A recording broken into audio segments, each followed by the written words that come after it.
امارا جلدی کرو، ہم لیٹ ہو رہے ہیں۔ حال 10 بجے بند ہو جاتے ہیں آج کل، اور تمہارا میک اپ ختم نہیں ہو رہا۔ زاہد صاحب جھنجھلاتے ہوئے بولے۔ جی بس ابھی آئی، امارا نے کوئی تیسری بار کہا۔ وہ اس وقت ڈریسنگ روم میں میک اپ کو فائنل ٹچ دے رہی تھی۔ اتنے میں امارا کا فون بج اٹھا۔ امارا تمہارا موبائل۔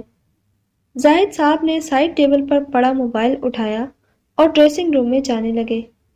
آپ پڑھ لینا، امی کا میسج ہوگا۔ امارا دوپٹوں کو پنوں سے سیٹ کرتے ہوئے بولی تو زاہد صاحب میسج کھول کر پڑھنے لگے۔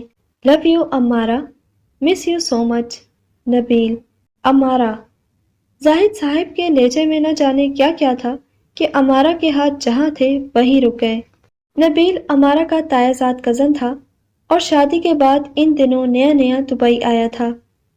اتفاق سے اس کی بیوی کا نام بھی امارا تھا۔ دبئی سے ریگولر نمبر پر کال اور میسج بہت مہنگے پڑتے تھے، سو کسی دوست کے کہنے پر نبیل نے انٹرنیٹ میسج سروس کا سہارا لے لیا۔ اس دن اس نے میسجنگ ویب سائٹ میں پہلے امارا کا نمبر لکھا اور پھر میسج لکھ کر سینڈ پر کلک کر دیا۔ بعد میں نمبر دوبارہ چیک کیا تو پتہ لگا وہ اپنی بیوی امارا کے بجائے اپنی شادی شدہ کزن امارا کو سینڈ کر چکا ہے۔ دونوں نام ایک جیسے تھے، سو نمبر آگے پیچھے ہی سیو تھے۔ زاہد بھائی آپ مجھے غلط مت سمجھیں، میں اپنی بیوی کو میسج کر رہا تھا، غلطی سے امارا بہن کو چلا گیا۔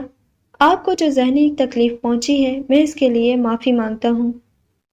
نبیل بارہا کال کر کے معذرت کر چکا تھا، لیکن زاہد صاحب کے دل میں جو شک اور غلط فہمی کا بیج بویا جا چکا تھا وہ نہ نکل سکا۔ پھر انہیں یہ بات بھی اچھی طرح معلوم تھی کہ پہلے امارا کا رشتہ نبیل سے ہی ہونے جا رہا تھا، لیکن اس وقت نبیل کی بے روزگاری کی وجہ سے بات آگے نہ بڑھ سکی۔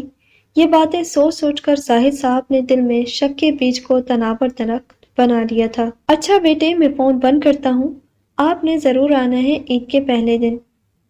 یہ زاہد صاحب کے سسر تھے اور عید کی دعوت دے رہے تھے۔ جی انکل ضرور، اللہ حافظ۔ بتا دو اپنے ابا جان کو ہم نہیں آئیں گے، اینڈ ٹائم پر بہانہ کر دینا کوئی نہ کوئی۔ زاہد صاحب نے امارا کو کہا تو اس کی آنکھوں سے آنسو نکل آئے۔ لیکن کیوں؟ میرے سب بہن بھائی اکٹھے ہوں گے، عید کا دن ہوگا اور آپ ایسی باتیں کر رہے ہیں۔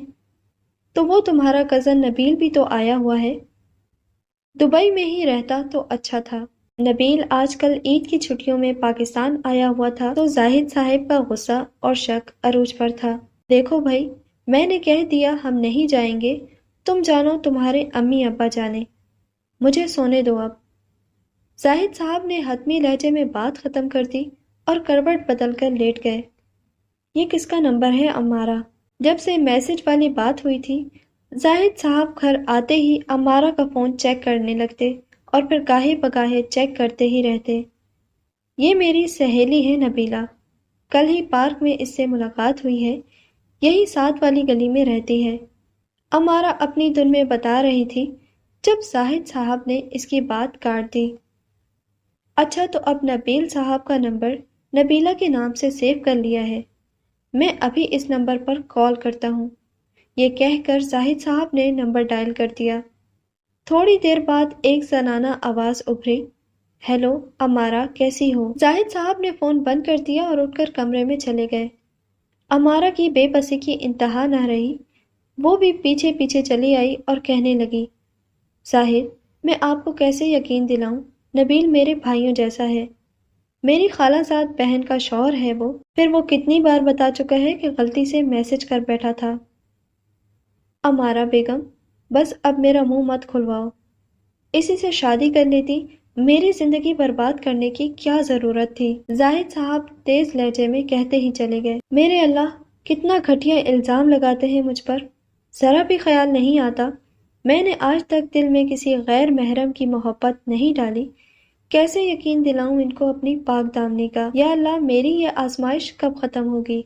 امارا باتھ روم کی ٹھنڈی دیوار سے سر ٹکائے سوچتی رہی اور آنسوؤں سے اس کا دوپٹہ تر ہو گیا۔ وقت گزرتا رہا، 3 پھول جیسے بچے بھی گھر کی رونق بن گئے، لیکن گزرتے ماہ و سال بھی زاہد صاحب کے دل سے شک کے داغ نہ مٹا سکے۔ کوئی فنکشن ہوتا یا فوتگی، جہاں بھی نبیل کی آمد کی خبر ملتی یا ہلکی سی توقع بھی ہوتی تو زاہد صاحب نہ خود جاتے نہ امارہ کو جانے دیتے۔ یہ تو شکر تھا کہ نبیل زیادہ تر جاب کے سلسلے میں دبئی ہوتا تھا، اسی لیے کام چل جاتا تھا، لیکن زاہد صاحب کی اس شکی طبیعت کی وجہ سے امارہ کے اندر کی کیا حالت تھی یہ وہی جانتی تھی۔ کاش میں پھر سے چھوٹی سی بچی ہو جاؤں، نہ کوئی غم نہ دکھ۔ امارہ نے اپنے تینوں بچوں کو پارک میں کھیلتے دیکھا اور سوچنے لگی۔ زاہد صاحب کے شک کی وجہ سے وہ اندر سے بے انتہا دکھی رہتی تھی۔ پتہ نہیں کب ان کا شک دور ہوگا۔ نبیل بھائی اتنی بار معذرت کر چکے ہیں، لیکن ان کا شک ہی رہے گا۔ کوئی یقین کر سکتا ہے امارہ پر؟ 3 بچوں کی ماں پر اس کا شوہر شک کرتا ہے۔ کب یقین آئے گا زاہد کو میری پاک دامنی کا؟ شکر ہے امی ابو کو نہیں معلوم، ورنہ وہ جیتے جی مر جاتے۔ لیکن کیا میں زندہ ہوں؟ پتہ نہیں۔ اللہ ہی میرا ساتھی و نگہبان ہے۔ میں ترجمے کے ساتھ قرآن اور تفسیر پڑھاتی ہوں، آپ بھی کسی دن ضرور آئیں۔ سامنے والے گھر میں نئے کرایہ دار آئے تھے، آج وہی خاتون امارہ سے ملنے آئیں تو جاتے جاتے کہہ گئیں، اے ایمان والو، صبر اور نماز سے مدد لو، بے شک اللہ صبر کرنے والوں کے ساتھ ہے۔ اس دن قرآن والی باجی سے ترجمہ پڑھتے پڑھتے جب یہ آیت نظر سے گزری تو امارہ ٹھٹک گئی۔ اسے لگا یہ اسی کو کہا گیا ہے۔ فرض نماز تو وہ پابندی سے پڑھتی تھی، لیکن اپنے دکھ اور غم کا علاج نماز میں اسے پہلی بار نظر آیا تھا۔ گھر آ کر امارہ نے سارے کاموں سے فارغ ہو کر جائے نماز بچھائی اور نیت باندھ لی، تب نہ جانے کتنے عرصے کی گھٹن آنسوؤں میں نکلنے لگی۔ نماز پڑھ کر ہٹی تو امارہ کو کافی سکون ملا۔ آج محسوس ہو رہا تھا جیسے وہ اپنے غم میں اکیلی نہیں رہی، اللہ تعالیٰ نے اس کے سارے دکھ شیئر کر لیے ہیں۔ اے وہ لوگوں جو ایمان لائے، بہت سے گمان سے بچو، کیونکہ بعض گمان گناہ ہوتے ہیں۔ سورہ حجرات۔ جس نے کسی کے بارے میں ایسی بات کہی، تہمت لگائی جو اس میں حقیقت میں تھی ہی نہیں، تو اللہ اسے تہمت لگانے والوں کو دوزخ کی پیپ میں ڈالے گا، یہاں تک کہ اگر وہ اپنی اس حرکت سے باز آ جائیں، توبہ کر لیں